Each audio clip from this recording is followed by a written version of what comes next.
Hey everyone, and welcome to another episode of Battle of the Atom. This is the weekly X-Men podcast where we rank every X-Men story from A to Z.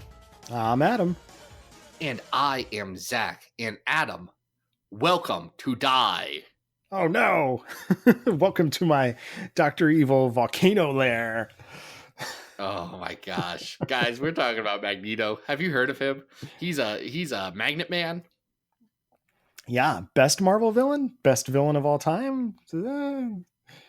What's your opinion on that? Best villain of all time? Yes, easily yes. Yeah. Magneto, and we're going to get into this in the episode, and this is a controversial take, but I think a reasonable one. Magneto's a really good antagonist. He is such a good antagonist. What Magneto does best, he can be the villain where you agree with him 99% of the way, and you get it, and you feel for him, and you want him to win, but he takes it just too far. He crosses the lines where you can't. And it makes him such a compelling, such an interesting villain. Oh, I love Magneto. I love Magneto. I will Adam, say, do you though, love Magneto? I love Magneto. He and Dr. Doom are kind of neck and neck for like ultimate supervillain of all time. But this is going to be an interesting episode because I think we're going to track him from some of the more Silver Agey components of his character into someone that is much more nuanced. So where are we starting today? Well, we're going to start with something that came to us from the lovely folks over on patreon.com/XavierFiles. Folks like Rob, R-O-B, all caps.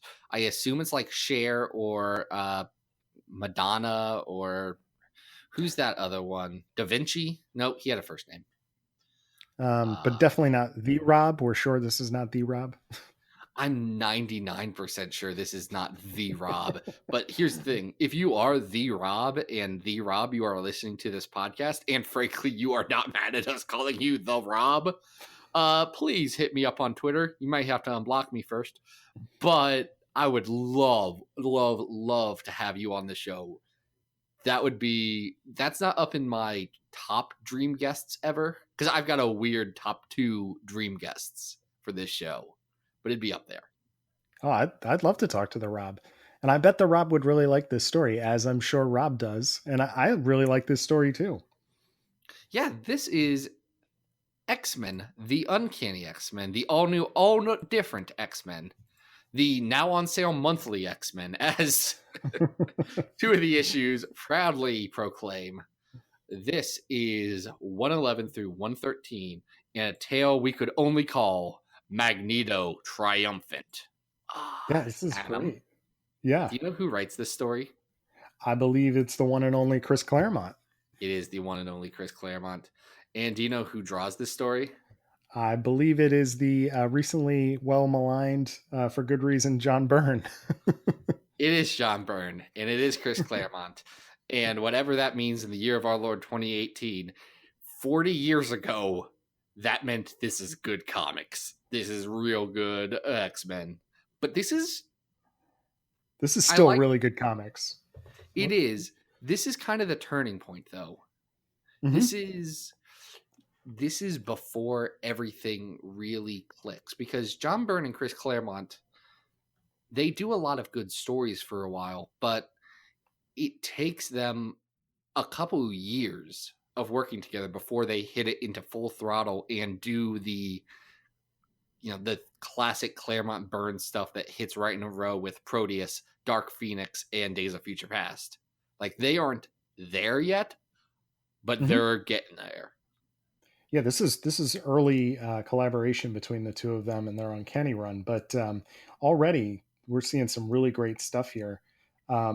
This first issue is really fun because the X-Men have been abducted by Mesmero and have been put into a traveling carnival circus, which gets explored by the recently, I guess the Beast is an Avenger, but he has decided to walk off the Avengers base for a while out of the mansion and go hunt down the X-Men at I guess Polaris asks him to do that. Am I Yes, reading that yes. right? There's a bunch of notes in this. Polaris asks him Yeah. to go do that because he's busy because Havoc has disappeared into an issue of Marvel Team Up. Oh, right. Yeah. There's a lot of little like, read this story, read this story, read this story. But it's a really great introduction to the cast because, Beast doesn't know who the new X-Men are. He's like, I guess that could be Storm. I guess that could be Wolverine. Could that be Nightcrawler? Okay. I And don't know it's them. nice. I don't know them Yeah. at No all. clue. But no, Um, it's interesting. But what's more interesting is what happens next. oh, you mean Because you don't like Gene and Scott's Carney accents?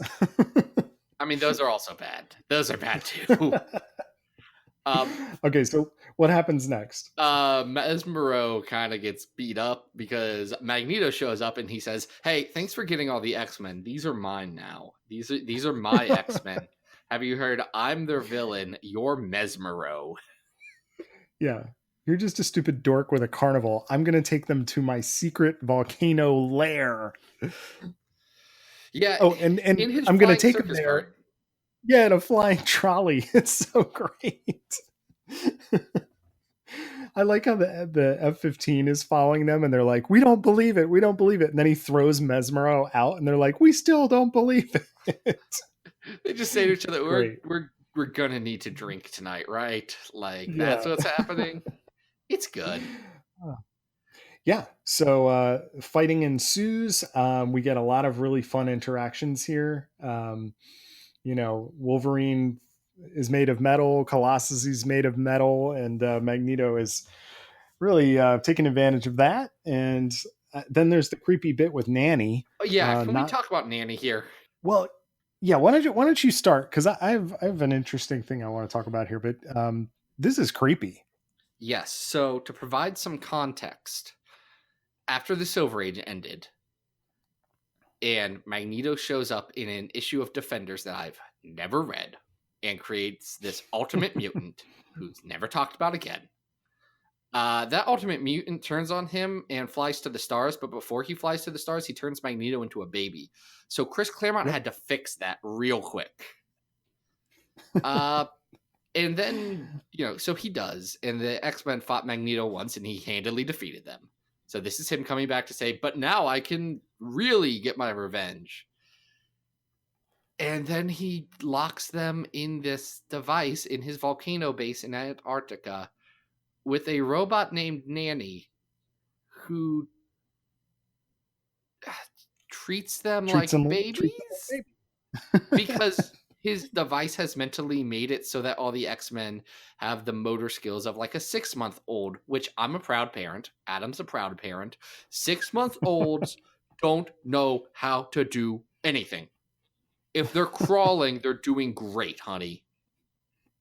Like, this is not just, oh, you're a kid. No, people underestimate or overestimate how much a 6-month-old can do. They are very bad at stuff. I've got a 2.5-year-old running around right now, and let me tell you what, if I could revert his motor skills to 6 months after like 4 p.m., I would do it.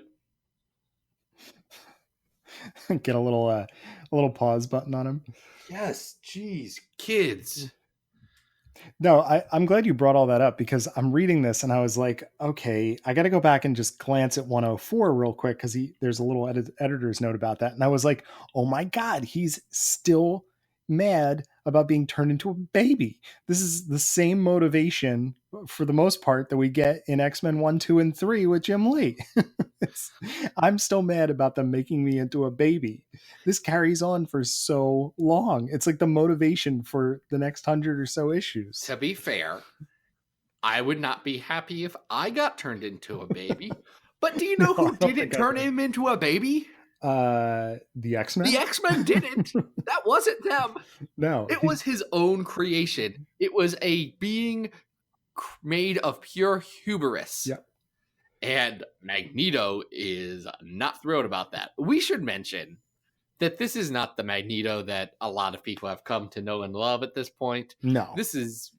While this is a Bronze Age comic, this is very firmly Silver Age Magneto. Mm-hmm. Yeah, he doesn't really have much reason beyond I'm their villain, so I'm gonna destroy them. Um, and then we get this very cool culminating thing. Not to mention a fastball special with Beast throwing Nightcrawler by his tail, which I think they should do more often. But the Yeah, I don't think Kurt thinks they should do that more often. He was not thrilled.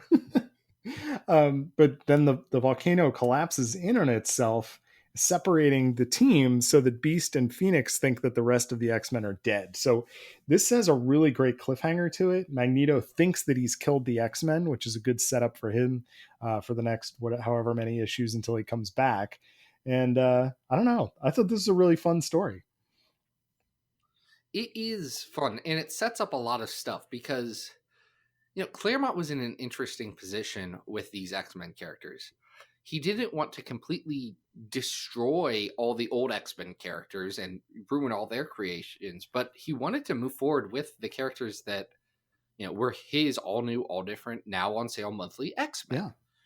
That's why Jean Grey slowly gets brought back into the book, but people I think forget she shows up in the story where she becomes Phoenix. Then she's taken off the table for a little bit. Then they go do the M'Kraan Crystal Phoenix saga stuff. Right. Then it's pretty much right into this, into the Magneto Triumphant stuff, where she's then taken off the table for another 8 months or however long they're in the Savage Land. Right.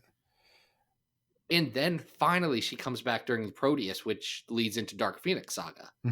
At the same way, Beast comes back here. He respects that Beast is, at that point, probably the most popular of the original 5 X-Men. He's the one that they still gave a book to. Like, he's the one who gets a solo series first. He's the one who joins the Avengers. Beast is the popular one.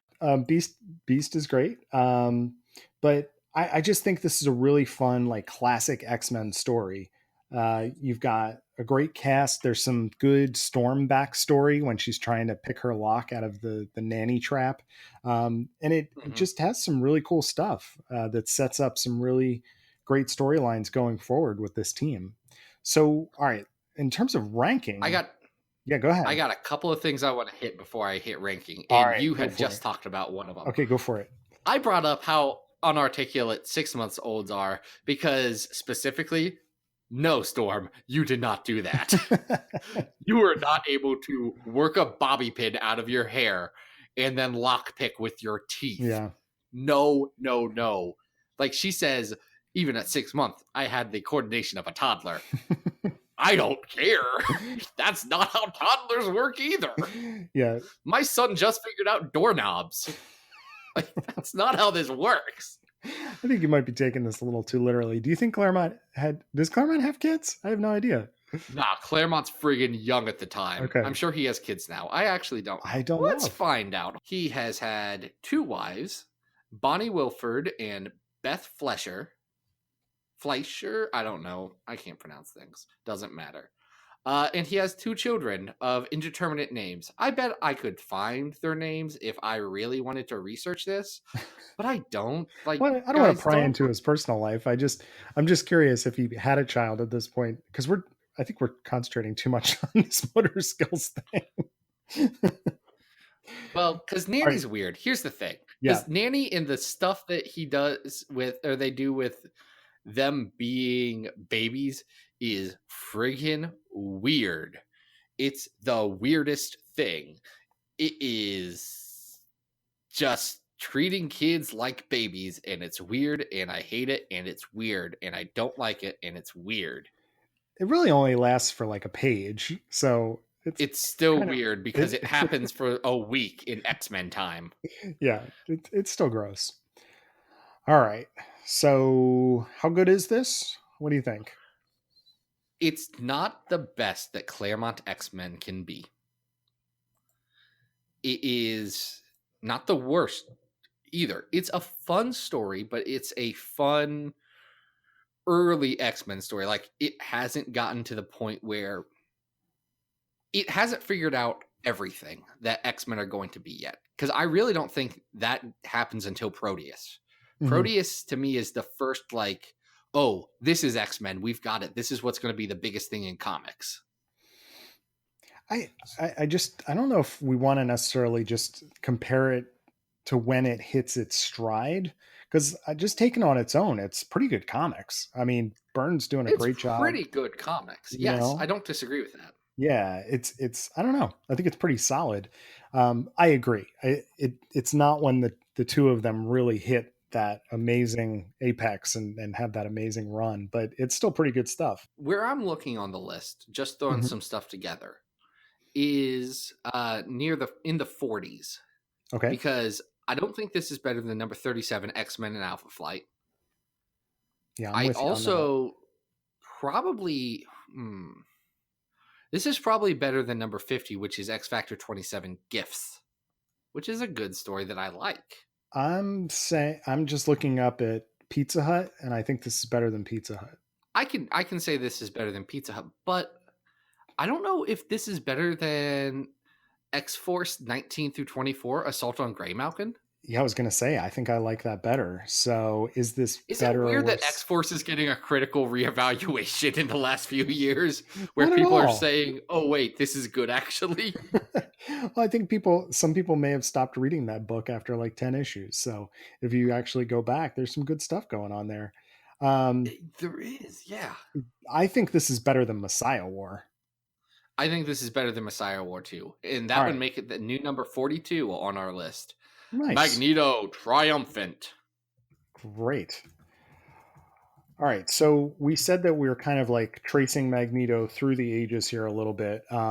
Where are we going next? This is not an X book, right? Well, we're going to skip over all his character development under Claremont. We're just going to say, forget talking about that. We are not talking about that time where he ran the school Yeah, it's at like that never all. happened. Nope. But here's what I'm going to remind you of, Yes, Adam. Have you seen the full-length feature film X-Men First Class? I have. I sure have. Yes. If you were going to, in your mind, pick up the best scene in that movie, what would you choose? I'm very Oh curious about God, this. I'll be honest. I've really only watched it once because I didn't like it so much. Oh, you should give it a You try. know? It's not as good as everyone says it is, but it's like pretty good Yeah, I mean, still. it had some moments. There's a scene where Fassbender kind of goes Nazi hunter, isn't it? Yep. Yeah. Yep. There's a part where he goes to a bar in like Argentina Yes. Yes. and talks to some German guys, and someone says, what were you guys back home? And one says, oh, I was a tailor. And the other guy says, well, I was a pig farmer. Mm. Magneto walks around and he says something to the effect of, well, I have no home because it was taken from me by tailors and pig farmers. And then he murders those Nazis. He murders them so good. Well, and I think this is a good time to bring up that that's a good version of Magneto that I think both of us enjoy very much is Magneto in Nazi hunter mode. And um, this is a weird place for this to take place, for this to happen. But what's this issue? This issue is Captain America 367. It's the Captain America Acts of Vengeance story, or at least part of it. Yeah. But for some reason, and probably because it's a good comic, Mark Grunwald, who has written more Captain America than probably anyone, and Kieran Dwyer decide we could talk more about Acts of Vengeance, but it's kind of messed up that Magneto is working on the same thing as the Red Skull, right? Maybe Magneto should try and murder him. Well, and this is the one weird thing about Old Man Logan that I never understood was why Magneto would ever agree to the separation of the United States under Red Skull's presidency, and this is the perfect antidote to that because he is not having it. It's wonderful. Well, he does his homework first. Yes. Magneto goes to Red Skull and says, hey, you're Red Skull, right? Yep. Any He does. relationship to that Red Skull in the World War II? Yep. New body, but yep. He does clarify that. He's like, Cool. "This is my second body," but yeah, that's me. Cool. You're gonna die. because I was in Auschwitz. And then he chases Red Skull around until he catches him and instead of murdering him, locks him in a dark, empty, windowless room with like 12 gallons of water and says, Peace "This is what out. you're going to be dealing with for a while." Yeah, I am the only one that knows where you are. I am going to close this door and you are going to think about how awful you are, which I don't think Red Skull is really capable of doing, but it's an interesting setup. I just want to go back to the scene where he confronts Red Skull for the first time. Red Skull actually extends his hand and says, "Let's let the past rest. We both have better things to do in the present." And he goes to shake his hand, and Magneto literally reaches out and says, "The devil with that, Nazi scum." It's a great panel. It's worth it for that panel alone. It's very good. You know how I said at the top of the show, uh, the reason why Magneto works as a villain is because he, you know, Yep. goes too far. That's why Oh, Magneto yeah. hunting Nazis works, because while Nazis, shockingly in the year of our Lord 2018, are Ugh. now a going concern, for a while they mostly weren't, or probably more accurately, publicly weren't. Which means that you could have them Mhm. as the stock villain of stuff, which, larger socio-political ramifications aside, and I am not qualified to even discuss those, they work very well as stock villains that you don't care what any of the heroes do. You're good with whatever happens to the Nazis. Oh, absolutely. I mean, Red Skull literally traps Magneto in a bubble and then Heils Hitler as he goes down an elevator shaft. I mean, Which is a funny panel. they're, Like, they're, again, larger socio-political things aside, it's a pretty good gag. but there's not going to be any sympathy for this character. And No. yeah, and I like that, you know, we've had a lot of discussion recently with Secret Empire about Hydra and, were they not, blah, blah, blah, blah, blah. Like, just put it to rest, guys. Like, these are Nazis, and it's great to see Magneto hunting them. How's that? It is. There's also some Captain America stuff in this issue, but I don't even care. Like, Yeah. this issue pays very little lip service to the fact that it has Captain America in the title. No, and it's weird because originally we thought about covering the next issue, but the Magneto that appears in that issue is actually just a robot, and there are other robots in this issue too. Where when Magneto goes to hunt down Red Skull, um, Red Skull has created all of these robot duplicates of himself and is like, haha, you'll never figure it out. Well, Magneto has control over metal. So maybe don't send your metal Red Skull robots against Magneto. It was a bad plan. And Magneto points out, he's like, "You're serious, right? Like, this is like the X-Men sending Colossus and Wolverine to fight me. It's not a good plan, No, guys. no. Like, And that is think through it for 5 seconds." I really like that page because the Red Skull robots all try and shoot at him, and he just smiles and like tears him to shreds. And then Red Skull's escaping on these trolley tracks, also made of metal, that he begins to bend. It's just great. So yeah, I think this is a real fun. This is one of the more fun Acts of Vengeance things that we've seen. We've We've covered a lot of acts of vengeance, we haven't really we? have. Yeah, I think we've I'm done at trying least to two think before of what this. more we're going to be able to cover on acts of vengeance, because it's like, Spider-Man fights the Tri-Sentinel at one point, which is 3 Sentinels.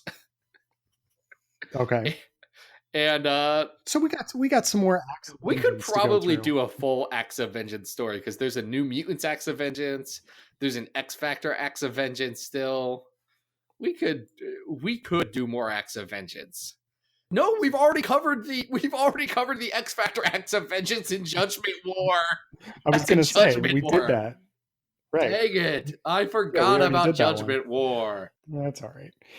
But this is a fun little thing. If you like this side of Magneto, you're right that it does ignore a lot of his character development, but who cares? It's a great scenario. I say that it ignores character development, but that's more just because 1990 Magneto was back in the side of, the devils. There's a reason he's a villain in Acts of Vengeance. Hmm. He was a quote unquote bad guy at the time. And that's fine. Magneto's allowed to be not a hero. You remember when Magneto was on the X-Men and he got a mini series and it was called Magneto Not a Hero? It's because Magneto's not a hero. Right on the cover. I mean, look, Scotty Young wrote that, and Scotty Young's really Oh good my at God. stuff. Love that. Oh, he finds Joseph in this. Oh, wait, can we mention, before we rank this, can we mention what we found out about the first Magneto solo series in X-Men? Oh yeah, this was something weird that you mentioned when we started talking about this issue. I had never even heard of this. So what did you discover? There's a Magneto series that's Joseph. Yeah, Magneto Volume 1 is a Joseph series. You know Joseph, the young hot Magneto. He's Magneto for teens. Oh my gosh, wait. I want to bring Joseph back as millennial Magneto. Ooh, yeah, that'd be great. That would be so bad. Oh my gosh, I'm going to text Jordan right now. He would not want me to do that. I don't have his number. Don't ask. He's already done answering questions today on this X-Men Monday commute, so you can't throw that at him. Can't or won't? Well, you can, but I would wait till tomorrow. So yeah, I don't know. I mean, this is an inconsequential thing, but I think it's fun. I mean, if you're a fan of Magneto, track it down. It's definitely worth looking at. Yeah, this is good comics, guys. It's not the best that this version of Magneto can be, but we'll get there. So in terms of ranking this, there's a lot of great Magneto stuff. There's a lot of very superfluous Captain America stuff that I do not care about in this issue. That might weigh this down a little bit. Which detracts from it being a good X-Men Yes. story. It's probably a very good Captain America story. Could be. Mark Grunwald wrote a lot of Captain America. I'm not going to read it all. Yeah, and if you're going to track this one down, you might as well read the next issue where it's Robot Magneto and Cap actually decapitates the Magneto robot. That's kind of fun. You could do that. I didn't. I've never read that, and I doubt I ever will. You don't need to. You could. You don't need to, but it's kind of fun. So where are you looking on the list here, Zach? So I think this is very similar as far as my enjoyment of it, but for different reasons, to Magneto Triumphant. Okay. I feel like, to me, it's around that area. Interesting. What are you thinking? I probably would go lower than that. Just okay. I'm willing to hear you. I said around that area. We have the Uncanny Acts of Vengeance at 55, which is the Psylocke transformation arc, and I don't know. This is great, but I don't know how X-Men it really feels. It's a cool interaction between two supervillains that I feel like is necessary and very on brand for Magneto. But I don't know if it really edges up. You know what I mean? Like, I know you like Exterminators. Is this better than Exterminators? No, but I like where you've looked at this list, because right below it is House of M and X-Men number 8, which is the story about Unus the Untouchable not eating cake. You can't get his cake. This is probably better than the Unus the Untouchable story. Yeah, I think so. How do you feel about it compared to House of M? I mean, I think it's a little bit more sharp and on the nose. It's a direct confrontation that dials into who Magneto can be. That's a little bit on the fence between his Silver Age original concept and who he was in 1990. And so I think it's better. I think that's fair. I think comparing it to the Uncanny X-Men Acts of Vengeance story where Psylocke becomes Japanese Psylocke, which may or may not be the current state of affairs come, I guess by the time you listen to this, we're recording before Wednesday, so I do not know what happened in Mystery and Madripoor. Yeah, we're going to find out. But I doubt she is, which, probably a good call, all things considered. Here's what I'll say. Okay. The Acts of Vengeance Uncanny X-Men story has some elements that are problematic, and it's probably not my favorite Uncanny X-Men story. But it does got some good Jim Lee art. And I think that might be the contributing factor, in my opinion. How about you? All right. I think that's a fair assessment. I mean, that is more of an X-Men story that does set up a heck of a lot of continuity, whereas this is a really fun interaction between these two villains. So 56, This would be the new number 56 on our list. cool. Captain America, Acts of Vengeance, 367. Magneto fights Red Skull and locks him in a big hole in the ground. It's great. All right. Well, you were saying that you believe that there is a peak Magneto, and I think that the last one we're going to cover today is, if not peak, it's very very close. Yeah. So, what's the last thing we're talking about here? So this is a very recent story, actually. Hmm. This is friend of the show, Cullen Bunn's Magneto. One, Yeah. two, and three, with art by the incomparable Gabriel Hernandez Walta. Oh my God, how good is this guy? Dude is so good. Dude's so good. Dude's so good. Dude is so good. Have you You've seen read this stuff? Vision, right? Yeah, Have I you read read Vision? Vision. Vision's Ah, so also good. very good. Yeah. Have you read his Doctor Strange stuff that he was doing with Donny Cates? No, I have not read that. I It's gotta check just that out. it's not even all the way done on that app, but Okay, go check that out because it's super good. gotta What we're check that out. saying is the art in this is fantastic because Gabriel Hernandez Walta can draw emotive and terrifying images like no one else's business. Oh, I love that he has. There's something kind of sketchy Hmm. about his line quality, but there, even in the midst of that, even though certain lines almost appear scribbly or sketchy, there's a preciseness to everything that, like, it toes this line between sort of like very aggressive and physical and very clean and pristine, depending on the mood that he needs to get into in a given scene. I absolutely love it. I think it's It's so good, and it fits the tone of this book, which is, we were talking about this. There's some real horror elements here. it is. This is a horror book.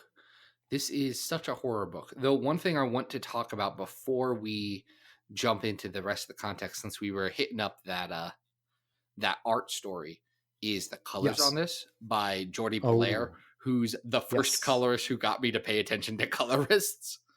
Uh, it's friggin' good. It Oh yeah. hits all the notes that you need. It highlights things with the colors. It sets the mood with the colors. These three issues are, especially the first one, is a textbook to hand to people and say, this is why colors and colorists are incredibly important in comics. Maybe we should just provide some context, because this is post Phoenix 5 Magneto, Bendis Magneto, who has It's walked mid away from Bendis. Scott. What's Yeah, that? it's mid Bendis Magneto. It Right, right. And leaves the team Magneto's for a left while. Uncanny, and has gone off to kind of do his own thing. He's a little depowered, right? He's not Silver Age doing all of his wacky, I've got magic powers coming out of every pore of my body. It's more of there's a scene in Bendis's Uncanny where he what did he do? He shoots up the villains in the one issue just by like having the bullets on him, right? And like, this is the Magneto that needs some paper clips or needs some nails that he found lying around, and that's his ammunition. What works about that Mhm. is this is Magneto, one, having to improvise. Yes. And this is Magneto by improvising, because he can't just take a I beam and wrap it around you. This is Magneto improvising with, I'm going to hurt you. I am going to make you scream in pain with a nail or a paper clip or whatever we have around that's small and metallic, because that's what I have, and I'm going to use my powers to protect mutants. And he is, make no mistake, He is a horror movie villain in this. He is a monster in a slasher film. That's what he Hmm. is. And it is so good to see it like this. Like, Cullen Bunn is probably best known for his horror work.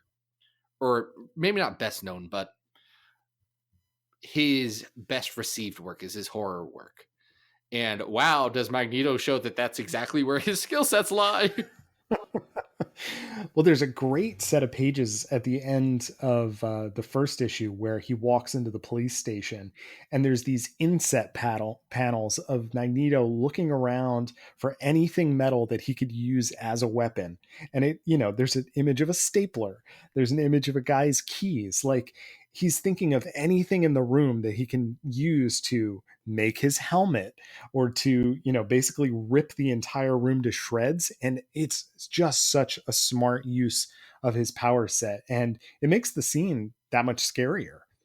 Yeah, because this is a legitimately scary thing. Now, Hmm. the only thing that saves it from the reader having a sense of dread or anything like that is that you're on Magneto's side, because Right. you're an X-Men fan, so you are inclined to believe that what he is doing is right. It's the same thing you get with the Punisher, for example. The only way that the Punisher can work in a superhero comic is that it is unambiguous that the Punisher is the good guy. Like, they may be both bad guys, but the Punisher is more good than the other guy. Like, that's the only Mhm. way he can work. The moment you bring in moral ambiguity to the Punisher and his victims is the moment you lose the Punisher as a character that the audience can root for, because he does bad things. He is the antithesis of what superheroes are supposed to be, and it only works if everyone else is so much worse than him. And that's what we get in this Magneto story, because you get unrepentant, racist people who are not just I hate mutants, or not just I'm scared of mutants. They want to murder all the mutants. Right. And create a human utopia, so that they're safe. And the way they're going about this is by implanting sentinel technology into basically drifters, that they're finding at a tent encampment. Um, and so there's a little bit of a detective Magneto here too that I like, where he's trying to figure out what's going on and how things are happening, and that extends through this series really nicely. But I also appreciate that Bunn, especially in the second issue, there's a flashback to his childhood, that involves the Nazis killing one of his friends, that is then mirrored in what Magneto's doing in the present. And he's very conscious of the fact that he's turned himself into the violent monster. He knows what he is, but he also knows that he has to do what he has to do to accomplish his goals. Yeah, and that's something that Bunn, in all of his X work, as uneven as it's been, has been able to do with Magneto. He's been able to play that up, even up until the latest run on X-Men Blue, the latest arc, heck, the latest issue. Magneto is Mm-hmm. still struggling with the fact that he knows that he is not a hero, he's a monster. And he sees himself as the monsters that terrorized him when he was younger. It makes you both sympathize with Magneto and understand, no matter what, this is how he views himself and how he sees himself. He knows that what he's done is horrible. He knows that there is no repentance for the actions that he's taken, but he's willing to do it because he has an unbreaking resolve that that is what has to happen for his people. And if he has to become the villain, if he has to become the monster, then so be it. I like Magneto. He's very good, guys. Like, if you aren't convinced that he's the best character in freaking, like, best villain in comics, you're out of your gourd. And if you have never read Bunn's Magneto, at the very least, read these first three issues. They're a nice, concise look at what Bunn is capable of when he's firing on all cylinders. He has an A+ artist here. He's willing to, do some little touches of flashbacks here and there to really sell the motivation of what he's doing in each of the scenes. And it's just really, really well done. So I would highly recommend this. When we were selecting this story, we were trying to figure out what to be the cutoff point for it was, and we've actually had some debate even up until right before recording this episode. We were deciding whether to do these first 3 issues or the first 8 issues, because Mm-hmm. the first 3 issues are the first, I guess, kind of self-contained story, but then the next 4 or 5 after that, the next 5 after that are just Magneto in kind of like a television or sense, just doing the next thing. So he takes out marauders and he gets himself mutant growth hormone and he fights an underground mutant like fighting ring. Like Yeah, he that's good. does, that is a good one. He does all of this stuff. And I Yeah. remember that very clearly because when we were setting up this episode and we said, we're going to read Bunce Magneto, and we said, well, where does it end? And I said, I think here, but here's the thing, Adam, I just know what's going to happen is I'm going to start reading these issues and I'm going to read his whole series. Like I'm going to read all 21 issues in the next few days. And I'll just tell you where I think it's probably a good stopping point. It's very good, Yeah. guys. I mean, and that's a compliment to Bun's writing, is that, even though there are some crossover things that happen over the course of the series, he keeps the through line. He keeps Magneto throughout everything that's thrown at him editorially. And it's just really well done. Like that, I mentioned that idea of a detective style Magneto, that kind of goes through the series a little bit with him, um, vacillating between that and the Punisher-esque quality that you were talking about before. So I think this is going to do pretty well on the Yeah, list. guys, this comic's friggin' good. Like I'm looking at this list right now, and I'm gonna throw out something. I'm gonna throw out Yeah, something, go ahead. and I want to hear your thoughts on this. I Okay. think that this is better than the Dave Cockrum Nightcrawler series, which is at number 12 right now. I'm looking in the same spot because I started at 25 and I just kept working myself up the list. Um, I would agree. I think that this is an amazing distillation of who this character is, and it is so successful in its savagery. It's so successful in what it's doing with the character.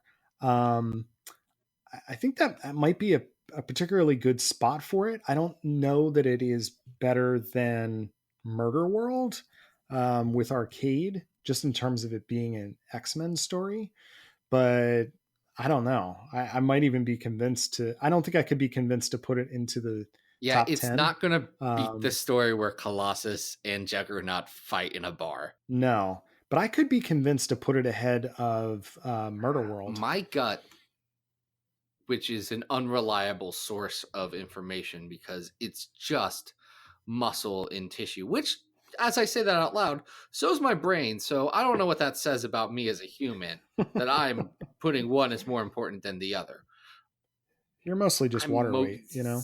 I yes, I'm just a, guy with a spooky skeleton inside of him covered in meat. But my gut is telling me that this is better than the Murder World story, only because that Murder World story is very, very fun. It's enjoyable, but for me, it's not as resonant of what X-Men should be about. And I Mm. think the Bun Magneto story gets that a little bit better. And this is the challenge of the list, because we're at the point, like, I'd say the top 17 stories on our list, which that break is after Life Death, probably are a very, like, if someone told me any of those stories were their favorite X-Men story ever, I'd say, okay, that tracks. I can't Yeah. argue with you. I don't think you're wrong. Well, I mean, objectively I do, because we have this list. But like, I couldn't say that they were wrong for liking that. We got some real good X-Men stories, so trying to figure out what's the best of the best is challenging. I'm 100% on board for putting it at 11. I mean, I feel like you're right. It's getting the metaphor right. It's just a down to earth, realistic amazing story. So I think that's where it should go. You know, when people talk about gritty comics and mature and real comics, and a lot of the times that just means it's a comic that Zack Snyder would have directed if it was a movie. Ugh. I like some of Zack Snyder's stuff. I really liked 300 when I was a teenager. I never want to watch it again because I feel like I'm going to realize all the super problematic stuff that's in it. That's But okay. but like this gets gritty and realistic, right? Because one, it's a character that can work in that realm. Hmm. Two, it's a plot that's both mature enough to say, hey, look, we're going to deal with some actual stuff. Like the fact that people are just abducting these homeless drifter guys and no one cares. Hmm. That's like some heavy stuff. Yeah. And it doesn't play around with it. It says this is a messed up thing that's happening. And Magneto is the only one who's going to stop it by any means necessary. Also, it's a comic that has a scene that made me incredibly uncomfortable looking at it when he shoots a paperclip up someone's arm. Oh, oh God. That whole thing. There's a couple things like that. In the second issue, there's a thing with nails. Then the third issue, there's the thing with the paperclip. Oh my God. It Ugh. is such a good horror story. Um, so all right, this is our new number 11. This is our new number 11, Cullen Bunn's Magneto 1, 2, and 3. Nice. And wow, guys, Magneto's good. Magneto Yeah. did a very good job on this list of 138 X-Men stories. Woohoo. Yeah, so that's where we're at. This was All a good right. episode. I'm happy with this. Are you happy with this, Yeah. Adam? Oh, Magneto is so much fun to talk about. So it's cool. This is a really good fun episode. Do you know who else I think is probably happy about it? Yeah. Oh, sure. Rob from Patreon. I probably should have added that in there earlier. I'm sorry. I left That's you on okay. the hook. No, Rob from Patreon. He went over to patreon.com/Xavier Files and tossed in like $2 over to the Xavier Files Media Empire. I don't know how much he may be at a higher level, and you can be at a higher level too. It's just that at the $2 level, you get to put in a suggestion for, hey, I'd like you guys to talk about this story, please. And then we will. And Yeah. it'll be one of the stories we talk about. And then we'll craft a whole episode around it where we take a story that you want to talk about and using the vast, vast compendium of X-Men knowledge that we possess, we'll find some stuff that match with it. And it'll be good or bad. Who knows? Maybe you've never even heard about these stories and it's something you should try out. Yeah. That's the glory of the show. It is why we exist. But no. So thank you for that. Now, Adam, I've heard that you like to spend time on what Magneto would call the internet because he's a learned man, and why would he call it anything else? But if someone wanted to track you down for, murderous or otherwise reasons, how could they do that? Oh, sweet Lord, please don't kill me, folks. Paper clips or otherwise. If you guys want to find me on Twitter, I'm at Arthur Stacy. I didn't realize this was how the schedule was going to work out, but I started last week with the cover of Bish and Jube's 4, which is called Attack on the Mansion. And the cover came out last week. The first page comes out today on adamrec.tumblr.com and xavierfiles.com. So make sure you're checking that out. If you still want a copy of The Search for Bish and Jubes, you can go to adamrec.bigcartel.com and I will print and ship one to you for just $1. Yeah, and let me put in this pitch here because Adam has not. I've gotten to read a handful of the pages for this upcoming story on Bish and Jubes. And I say this as someone who is an X-Men critic and not necessarily just a co-host of a podcast of the guy who makes it. Search or Bish and Jubes Attack on the Mansion is very good comics. Like, you guys need to check this thing out because the pacing is fantastic. The art is real good. And it's very exciting. Thank you, Zach. You gotta get on this. Well, I got to get on finishing it, so I'm going to work on that. Yeah, I've kind of had my expectations sky high, so you better not blow it. Oh Adam. no, I'm definitely sticking the landing on this one. Where can people find you, Zach? Everyone can find everything that I do on XavierFiles.com. That's where we have all these episodes of the podcast that I do with Adam that you're currently listening to. So you're probably aware of how to access that side of things. Fair enough. I also have some articles, some X-Men news, just a bunch of stuff. Go check it out.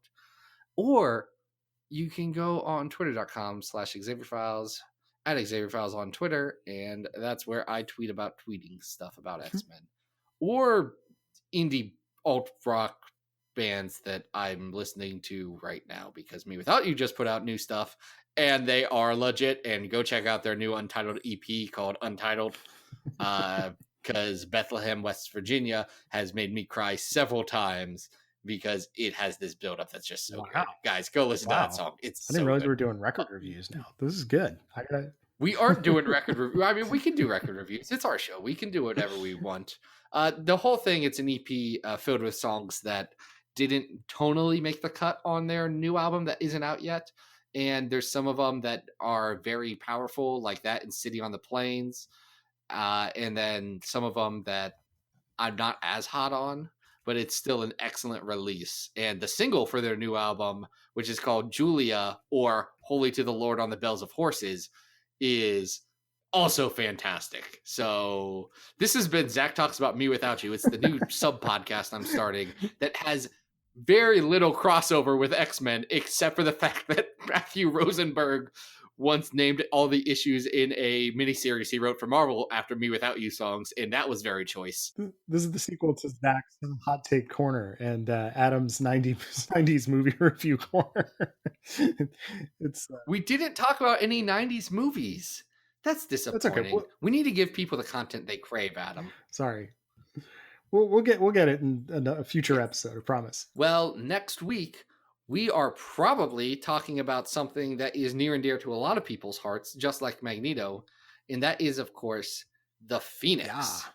We're not talking about Dark Phoenix Saga. We're not talking about Dark Phoenix Saga. No one get excited. We are talking about disclaimer. As I said that, I was like, wait, no, people are going to think we're talking about Dark Phoenix.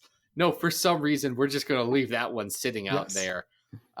Because we were bold enough to go with God Loves Man Kills as the first story we talk about. But now that we've done this for a year, we're like, ooh, we should probably give Dark Phoenix Saga a little bit of respect. No one's requested it. And really, I mean, no. We were have I said on air we were going to save it for the movie that may come out someday? Yeah, which is like delayed by how many years? Anyway. All right. It's coming out in February, Valentine's Day, because I have to convince my wife that we go watch it. All right, so all Phoenix next episode. Yeah, unless we get a special guest coming in that I don't foresee happening in that time frame, but might. The next regular episode we're going to do is an All Phoenix Power Hour. Yeah. Oh, man, that's a good episode title. I'm going to mark that down. But until then, this has been Battle of the Atom. We hope you survived the experience. Get it!